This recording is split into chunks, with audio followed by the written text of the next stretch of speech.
Okay, Assalamualaikum. Greeting to Dr. Mimi and fellow friends. Today, me and my partner will present our research method, which is our title is COVID-19 impact on wildlife tourism in Zoo Negara. Before that, my name is Syazwani binti Cik Isa, and my partner name is Fatin Hanani binti Muhamad Fauzi. Moving to our next slide. So this is our background of research, which is wildlife tourism refer to the observation and interaction with local animal and plant life in their natural habitat. Wildlife tourism include activities such as bird watching, whale watching, reef diving, gorilla tourism, and photography safari. Wildlife tourism has a great significance to developing country. It is growing out every year at a faster pace, and zoos are mostly established in urban areas. In this place, animals are kept in enclosure and cage. Moving to our next slide. So this is our problem statement, which is one of the biggest industry hard hit by the movement control order due to the spread of COVID-19 is tourism. Zoo Negara is facing a financial crisis because of the loss of income caused by the third wave of COVID-19. The poor animals have had to struggle to live amid a lack of food and medication. When human visitors were absent, some of the animals were reported to have suffered from boredom and loneliness.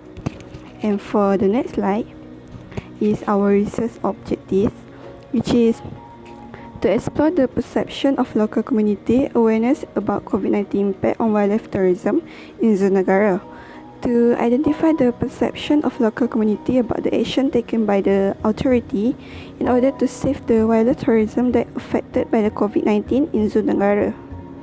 For the next slide is our research question, which is first is what is the perception of local community awareness towards COVID-19 impact on wildlife tourism in Zoo Negara, and second is what are the perception of local community about action taken by the authority in order to save the wildlife tourism that affected by COVID-19 in Zoo Negara. Okay, this is our proposed theoretical framework, which is for independent variables is awareness and action taken, and for the dependent variable is local community perception of wildlife that affected by COVID-19. Next slide is our research hypothesis, which is first is there is a relationship between awareness issue and local community perception about wildlife tourism that affected by COVID-19, and there is a relationship between action taken the local community perception of wildlife tourism that affected by COVID-19. So moving to our next slide is our significance of the research for academic and industry. Okay, academic, this research signifies the body of knowledge regarding the relationship between local community perception towards wildlife tourism that affected by COVID-19 and their awareness and action taken. For industry, the finding could also help the industry players. This research signifies the people related to what motivate the local community from participating in wildlife tourism in Zoo Negara. So for the next slide is COVID-19 impact on wildlife tourism for our literature review. For as country move to contain the respiratory disease by shutting down their economies and enforcing restriction on movement, national park and conservation area are also feeling the pain. In northern Thailand, 85 such business have temporarily halt operation because of a lack of visitors. Since the start of the pandemic, there's been a cut to fund for anti-poaching, surveillance and fence line management in most African reserve. Okay, for the next slide, COVID-19 impact on wildlife tourism in Malaysia, which is Zoo Negara. The country's national zoo, which is Zoo Negara, saw a significant drop in the number of visitors as a strict movement control order MCO was enacted on 18 March. The temporary closure during MCO is a major challenge to cover up operating costs because the Negara earn money through ticket sales, event rental, company sponsorship, and public donations. In April, the horrified possibility of an animal from 11 to slow losses starving to death behind bars shocked Malaysians. And I think that's all from me. Thank you. Assalamualaikum, my name is Fatin Hanani and I will continue the 2.2 which is wildlife tourism issue in Zoo Negara. Lockdown has a discriminator effect on our well-being as well as animals in the zoo. Zoo animals are accustomed to routine and schedule like hanging out with humans, which is visitors, as well as continually seeing the crowded who like to call out their names. Hence, with the sudden absence of human visitors, some of the animals suffer from boredom and loneliness. Sources from Suhaimi 2020.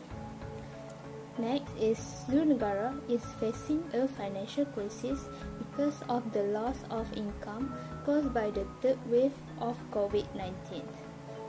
Sources from Bernama 2020. Lastly, Zoo Negara also needs food donations such as meat, vegetable and fruit to ensure supply for its animal during the Movement Control Order (MCO) period. The main food supply, namely meats, vegetables, and fruits, are needed in large quantity to feed the animal in the zoo. Sources from the Star 2020. Next is 2.3, which is local community. A local community is a group of interacting people sharing an environment.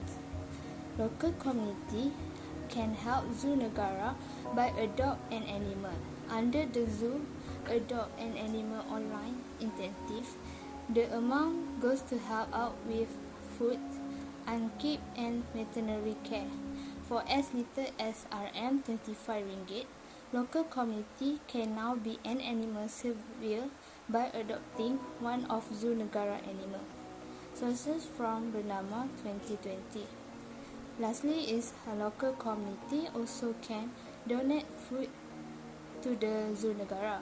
This is because Zoo Negara need food donations such as meat, vegetable, and fruit to ensure adequate supply for its animal during the Movement Control Order period. Sources from the Star 2020.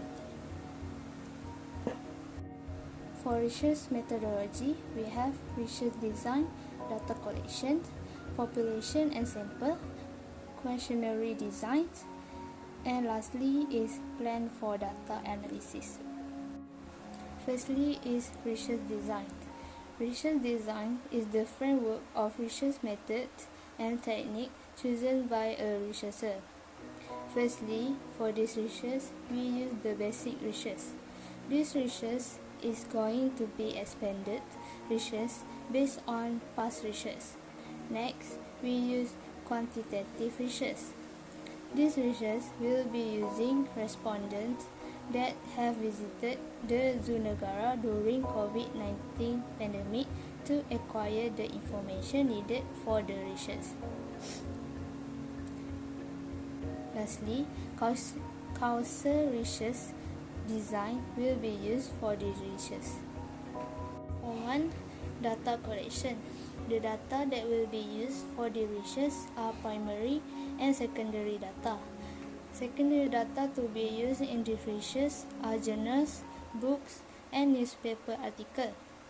This research also obtained information from primary data such as respondent demographic, background, and their perception of wildlife issue in wildlife tourism. The data collection method that will be used in this research would be a questionnaire and survey. The question that will be conducted for this research will be answered by the respondent that has visited Zoo Negara in COVID-19 pandemic. 3.2 Population and Sample. Firstly, the population of this study is all visitors that visit Zoo Negara in COVID-19 pandemic.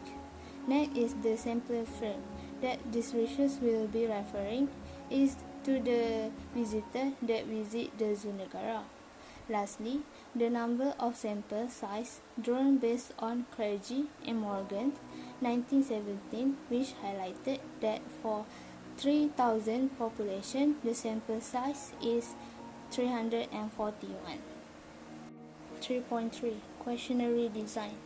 For this research, the data collection method such as questionnaire and self-administered will be used based on the research designs. The table below explains the dimensions and sources used in these questions. As we can see from the table, we have three variables, which is wildlife tourism issue, awareness and action taken, and local community perception of wildlife tourism that affect by COVID-19. To identify items in all dimensions, 5-point Likert scale will be used. It will be ranged from 1, which is strong disagree, to 5, which is strong agree. The question also will be created by using sample words and language to make sure all the respondents can answer it easily and to reduce any possible obscurities. Lastly is 3.4 Plan for data analysis. For analysis demographic data of respondents, descriptive analysis will be used. This is because this research is a causal study. The variable will be analyzed through simple linear regressions. As we can see, the table is the summary of data analysis technique used for the study. For the table, we have three sections, which is section A, section B, and section C. For section A is for demographic and descriptive analysis method will be used. For section B and C, we will be use the simple linear regression to analyze the research objective and research hypothesis.